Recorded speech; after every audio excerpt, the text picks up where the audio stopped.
Okay, welcome back to Trials of Mana, and in this episode we are, I believe, in the Rabite Forest, level 2, and as Duran. Last episode we kind of went through a lot of backstory with this character and got through this, I guess, village of Jadd, which was occupied by Verolian troops, and today we actually get to set off a little further and progress the storyline somewhat, so, you know, good times there. And also, I like to usually take the opportunity to just gain a couple levels as well. And also just explore the lay of the land, because if you just hit, let me see here, yeah, I guess the minus button, you get to see the whole map, and it does let you know where you have to go. And it is shade time, Dryad Day. I guess there's a meaning to that, but I've never really bothered to learn more about it. But yeah, just take the opportunity to also just comb around and look for any treasure chests or scattered items that may be lying about. Because as I always say, it's just less lucre you have to spend, and that one was kind of hiding there. But, you know, the less you have to spend in the long run, so why not? And also just beat the crap out of anything you see. Just gain as much levels as possible, and okay, there we go. It's been a while, so just have to get used to the control scheme again. I mean, it's not really hard to get into. It's just, you know, you either hit the A button or the X button if you want to, depending on how badly you want to hurt them, but yeah, pretty easy nonetheless. And oh yeah, there we go. Our good old class strike. Use that on occasion. I mean, for the boss fights, of course, but I don't know. Just really depends on my mood, I suppose. But yeah, so typically, I mean, I could cut out some of this stuff, depending on, like, I don't know what I end up doing. I might just level up a little bit, just before we get to, like, the main stuff, and one of these guys, easiest assassinant. All you really have to do is just jump up, hit it once, and then they usually fall down to the ground. It's a different story later on in the game, of course. Some enemies that do fly, and oh, I'm not done here, okay.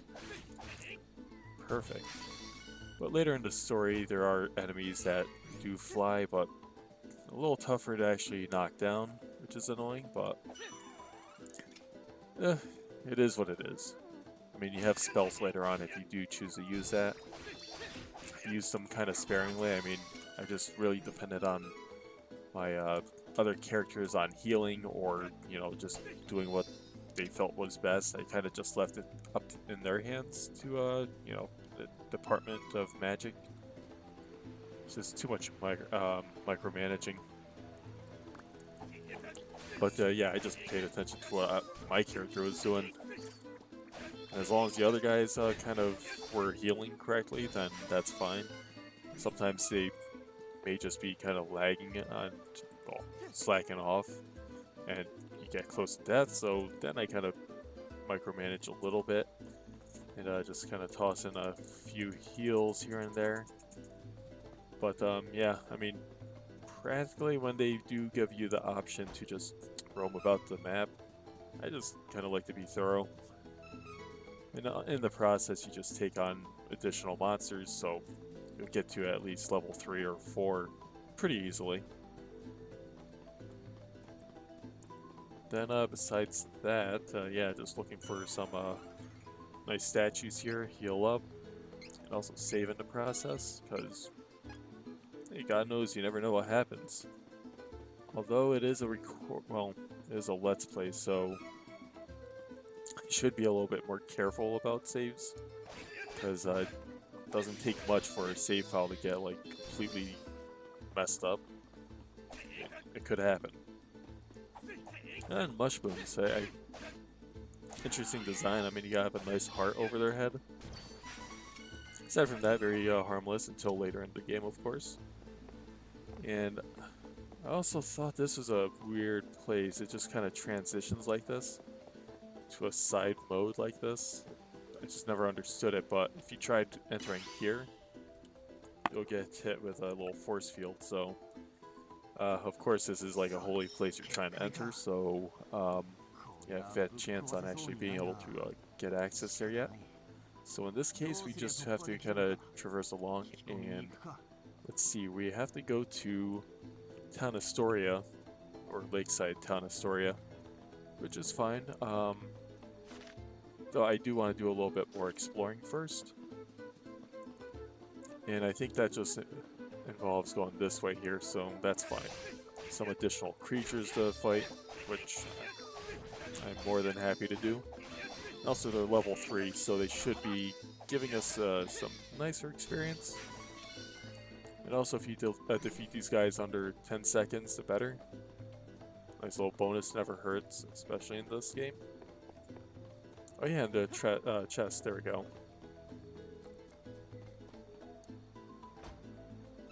Then there's also going to be like cactus guys that you have to look around for.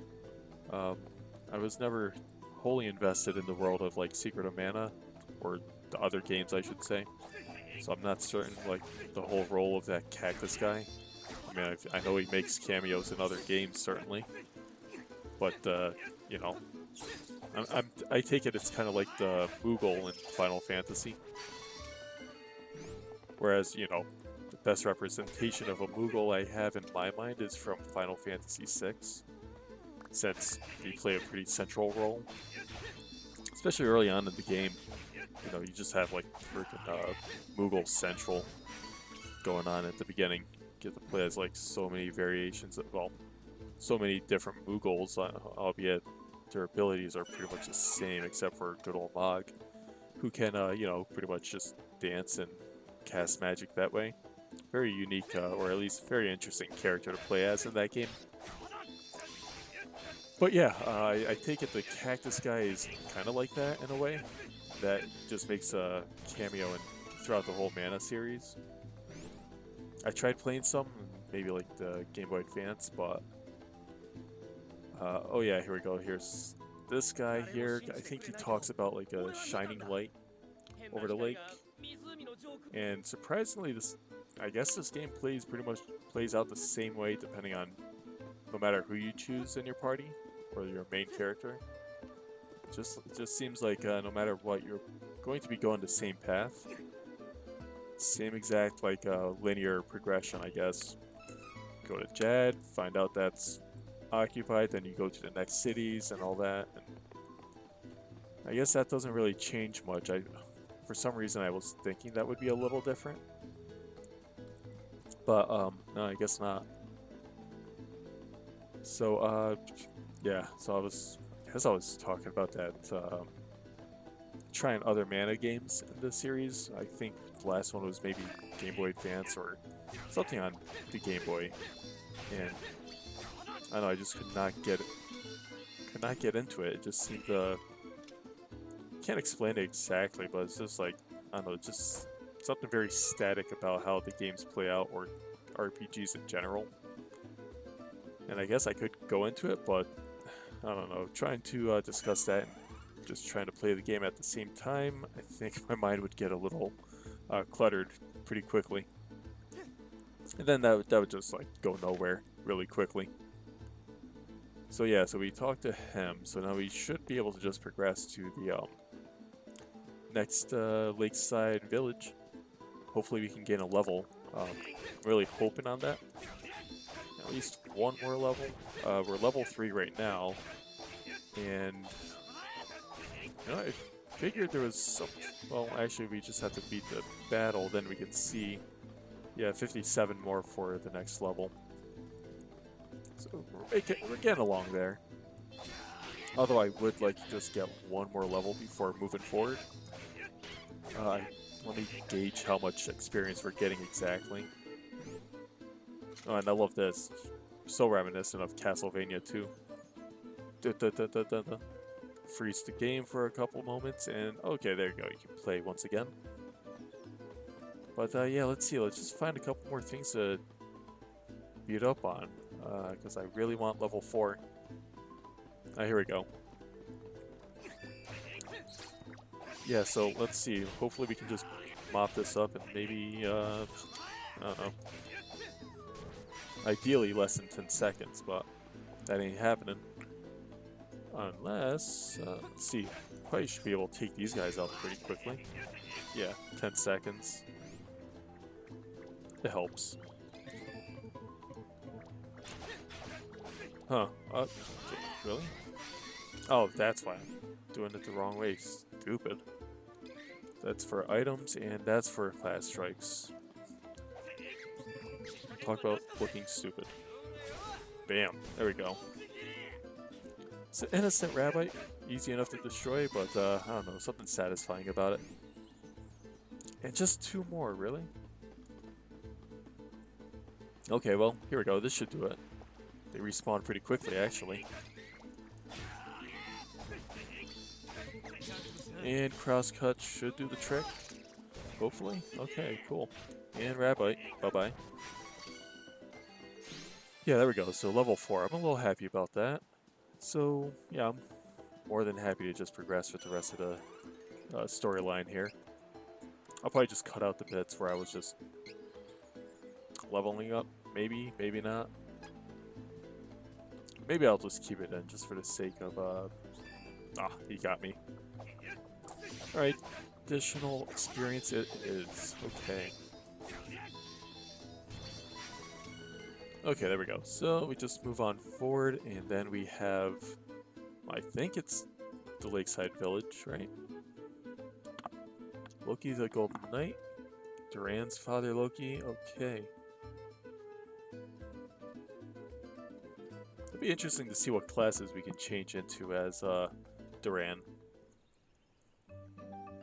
So using Hawkeye, he had some interesting class changes, but I don't know, the more advanced classes were just kind of annoying just because you had to pick up the certain seeds for it. If you didn't have it, then well, you can't really have an option to choose it, change into it. And I did not really like that aspect of it.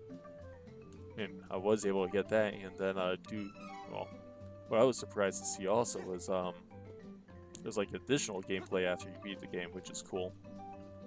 Not sure if that was the way it was in the SNES version, but it was really a nice surprise. Oh yeah, I remember this place. Okay. Yeah, so usual routine, just kind of go around the whole place. Should see a couple, there we go. Couple jars here, break them apart, get a candy.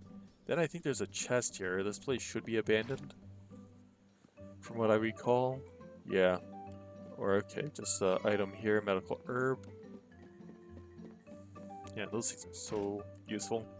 Those candy, chocolate, those are the best items. I like, and a cup of riches, of course.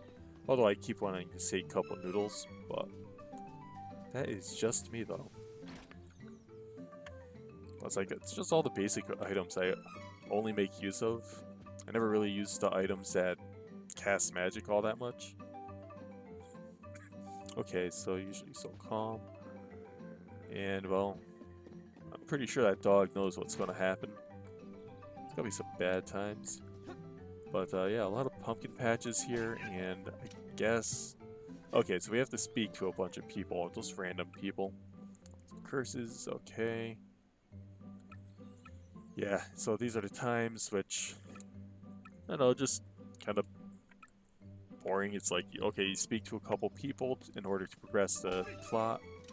And, I don't know, those people just say a whole lot of meh stuff. I mean, I don't know, if the words they said actually had some more meaning to it, then okay. I mean, we just have the star to kind of tell us where to be looking.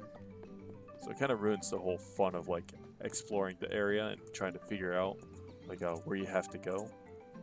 And there we go, that was useful dialogue. I love when they tell me things I don't really care about.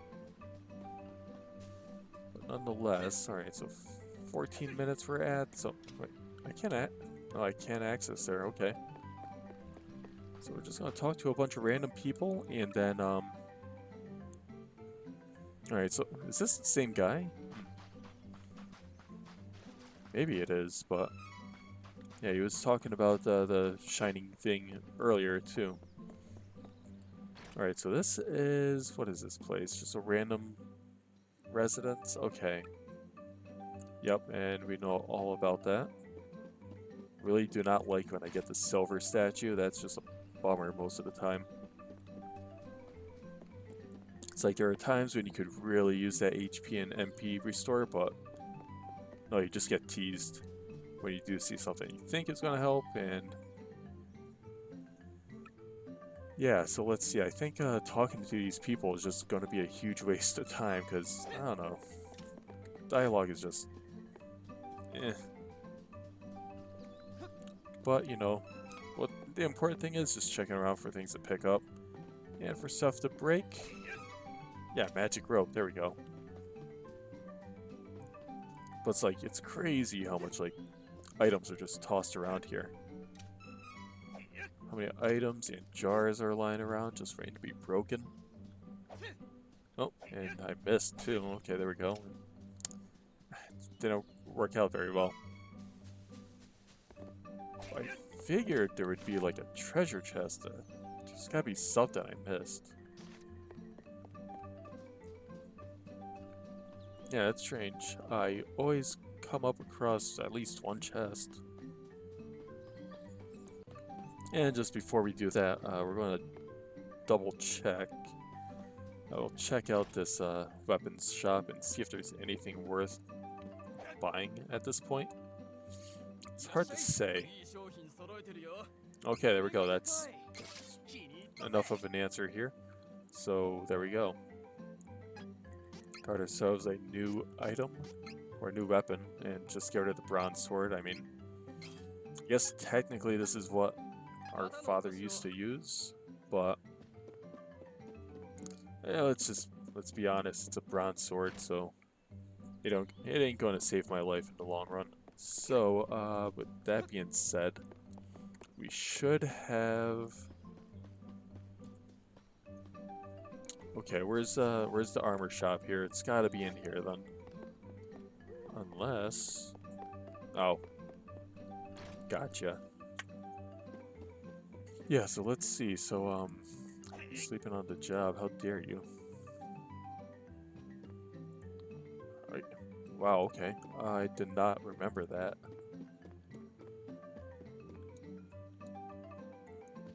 Interesting, okay. I thought you could go there. Okay, so time is really starting to run out.